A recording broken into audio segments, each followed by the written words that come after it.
AOW, we've got you covered.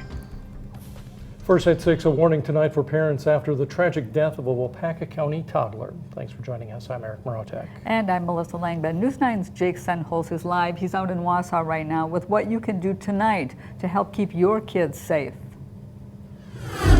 Well, Eric, Melissa, I spoke with first responders today who have had to answer some of those calls, and they shared some tips with me to help ensure the safety of your family. It's the unimaginable for every parent, walking into a room to find your child severely injured or not breathing. So what's the next step? I would recommend that everybody goes through and gets initial infant and child CPR. Anyone that's going to be a babysitter, family members, the more people that we can be trained in CPR, the better it's going to be. Experts say there is only so much you can do once that point has been reached, so proper sleeping setup and a focus on prevention is a must. Having a tight-fitting mattress within the crib with the fitted sheet, making sure that's fitted tight so that they can't get bundled up in it. Placing the child on their back within the crib. Children ages 9 months to 3 years can have a wide variance of activity level or desire to leave the crib and can wind up putting themselves in danger of falling or getting stuck.